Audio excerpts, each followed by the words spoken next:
Het wie wordt uit de wien en in de zinnen best wel uit te horen. En dan merk je gewoon dat de zinnen macht had in deze tijd van het jaar. Maar het weer toch weer een te koude dag, te lege temperaturen. En deze mannen is het nota als een dikke 3 graden te koud.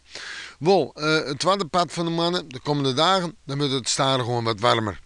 Wel, joen en vannacht een heldere nacht. Een heldere nacht met een temperatuur zat tussen de 6 en de 8 graden. Oké, er is nog wel eens even wat bewolking, maar de opklaring zet de oerhoorn. En dan hebben we het nog net rond de wind. Die zal matig wezen of vrij krachtig in het kust- en waardgebied, komend uit noord-noordwest. Op het Vesterloon een zwakke ontmatige wind. En dan zetten we even terug naar het waar van morgen. Morgen wordt een dag met eerst nog wat zinnen, maar stadig gewoon vanuit het oosten meer bewolking. En toch blijft die zinnen er aardig bij. De temperaturen tol rond 14 graden. Duidelijk te koud, gewoon waar je het zo'n 17 graden te wezen.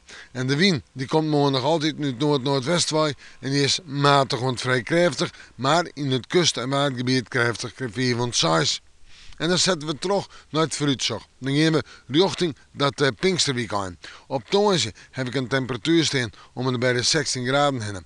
Op vrijdag een temperatuur om en bij de zonnetje, steeds maar gewoon voor de tijd van het jaar. En op sneeuw staan 18 of 19. En wie weet wordt het zelfs in het oosten, het zuidoosten 20 graden. Zo, dat ligt het erop. Dan hebben we de zinnen erbij, is het droeg en hebben we toch een mooi waartype van het Pinksterweekend. En of dat extra bloed, we moeten morgen maar weer even in het waarsjen.